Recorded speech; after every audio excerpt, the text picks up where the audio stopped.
Hi, this is Kathleen McCullough talking about the article I read this week on how to manage an IT outsourcing alliance.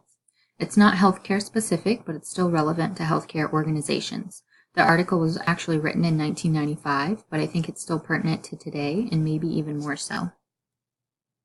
I wanted to start with a loose definition of outsourcing, which is having job functions done outside the organization instead of having an in-house department or employee handle them.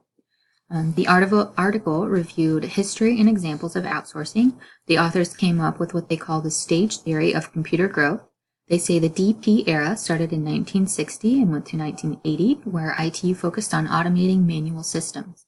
This was overlapped a little by the start of the micro era in the 1980 to 1995, where we leveraged workers by using computers to do their jobs.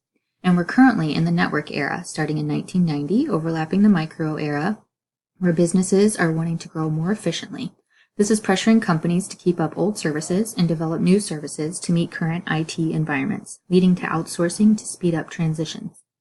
In the 60s, computer service bureaus were outsourced for financial and operations support, but customers had limited options of packages to choose from, and they had to accommodate their business to the outsourcer. Kodak was a big example that the authors used. Starting in 1989, they were the first large firm to outsource their IT services. They still have those contracts in place today. They saw an opportunity to utilize IBM to outsource data and telecommunication, and IBM saw an opportunity to grow their add-on service division. There are two factors that are affecting IT outsource growth. The first one is recognition of strategic alliances, which more companies are finding a stronger partnership to complement weaknesses and help leverage their value chain. They find it helps simplify management agendas safely and creates opportunities to innovate synergistically, where both firms feel value in the alliance. This increases confidence in taking on other alliances within the value chain. The second factor is changes in technical environment. These are happening so quickly that an internal department may not feel they have the resources to continue to keep up. Some reasons why companies outsource include costs, which includes overhead costs, labor, bulk purchasing, and leasing agreements, quality of service. Outsourcers have better control over software licenses and can have more aggressive management of services. They will hustle to keep customers happy because their service is their main job. Lagging internal IT performance, supplier pressure, and the need to get ahead and grow the business and stay competitive, and simplifying the agenda by delegating tasks that they do not feel are core competencies or they simply have low technology culture, can outsource to gain skills needed without adding on complex management structures in IT divisions.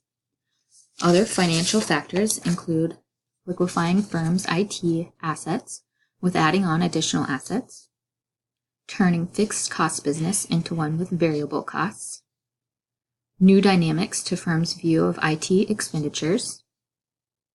You can appeal to an acquirer's viewpoint in case of a sale because it's less to deal with during assimilation.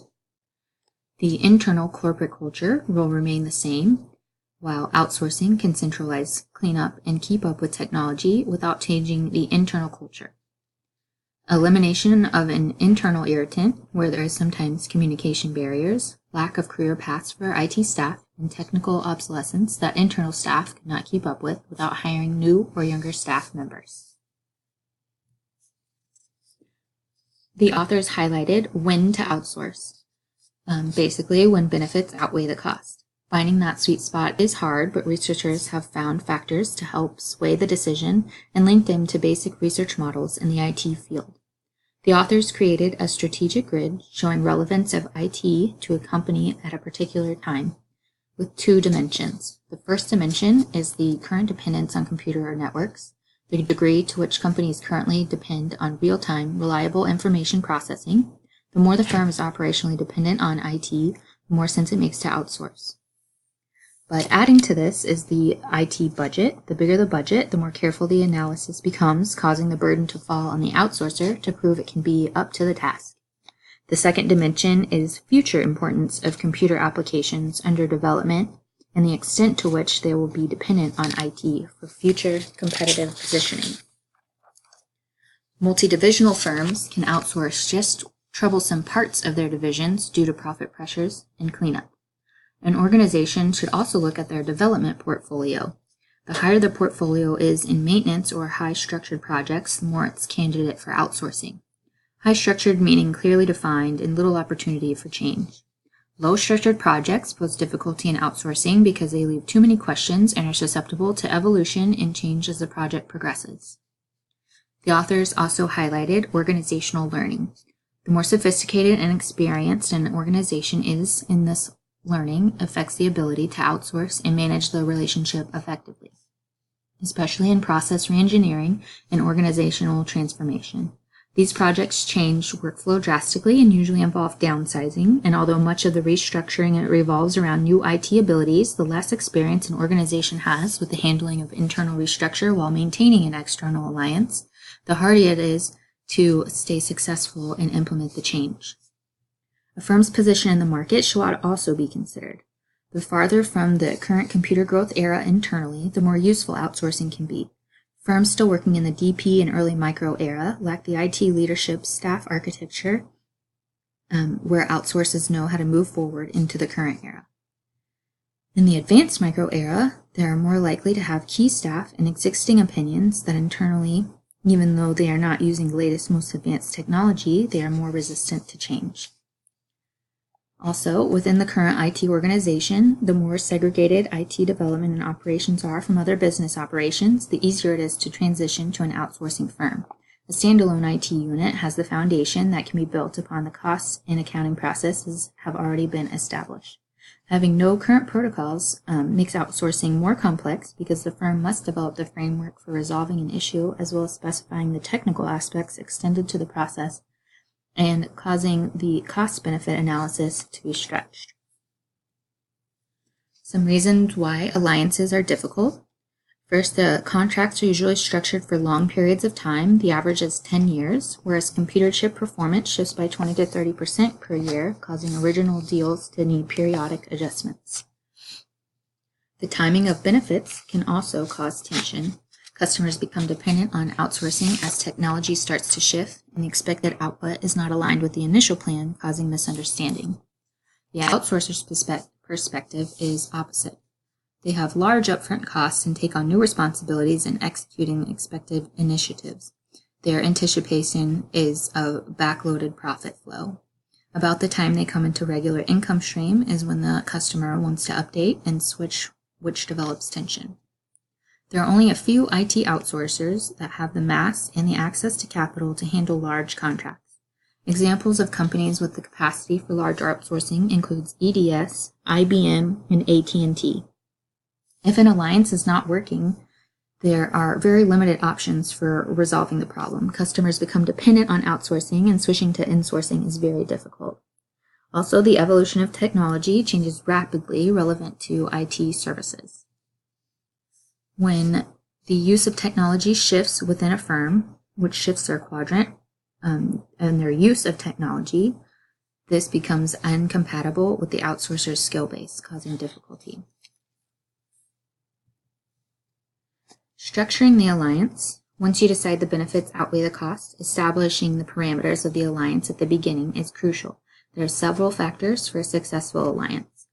Contract flexibility is the process of contract drafting, which may be more important than the contract itself because you gain insight into the values and abilities of the outsourcer, how they change with technology, their current economic conditions of their firm, and the emergence of competition amongst other resources.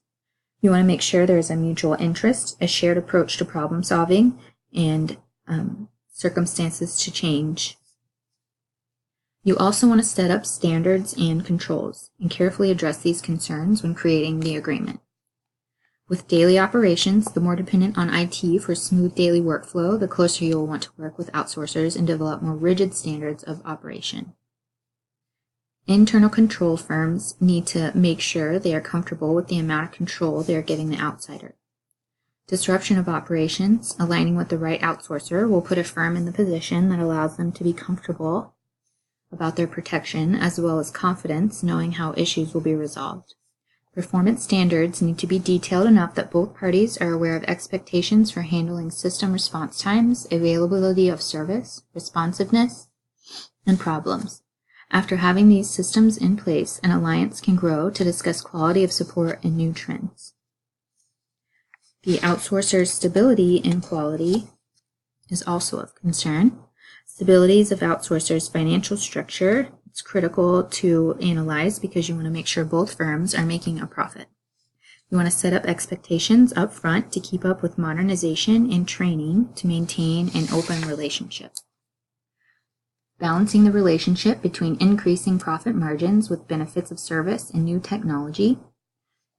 Overall, making sure the working relationship is positive, values are aligned, and there's good corporate culture with help, and the relationship stands the test of time. These are examples of areas that can be outsourced individually, or you can choose to outsource everything as a whole or in part. Looking back at Kodak as an example, they kept system development in-house, but outsourced data center operations, communication acquisition management, and PCs separately. Questionings managers should ask are, can these areas be separated easily? Do these areas need special expertise we lack or do not have the energy to build? How central are these areas to our goals? And how significant are they to our value?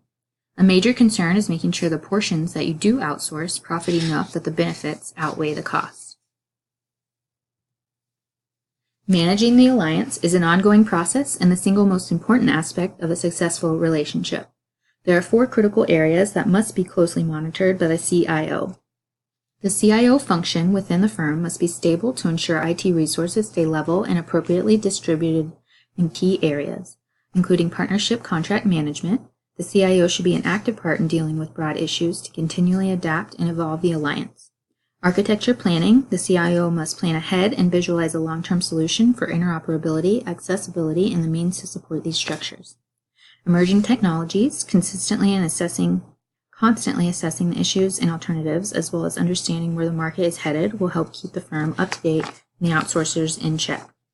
Continuous learning is a mindset that's crucial not only to the CIO role, but the firms itself, making sure users are up to speed and comfortable with change. Keeping these planning areas internal is a key, as they are major points of the value chain and can significantly impact the rest of the firm's operations. Performance measurements are necessary, but defining realistic measurements of success are generally hard to develop. Defining performance standards help create a real measurement out of an intangible project done over a long period of time. Measuring the results creates a visual understanding of current status and future goals, and continuous interpretation helps maintain standards when dynamics shift and new projects arise. Customer outsourcer relationship at the senior level. There should be delegated links between firms and outsourcers to deal with major policy issues and relationship restructuring. At the lower level, there should be mechanisms for handling operation and tactical restructuring. Relationship managers should be developed between both firms that need full-time management to coordinate groups to deal with operational issues and potential questions or difficulties. These delegations should be made in advance and fluidly managed with the change in environment. The most important key takeaway from this article is outsourcing can be done, but it has to be worked at continuously and analyzed to maintain a strategic alliance and benefit from the relationship. Some important facts the article highlighted are pitfalls to an alliance, decision-making framework on when to outsource and what to outsource, as well as creating and managing the alliance.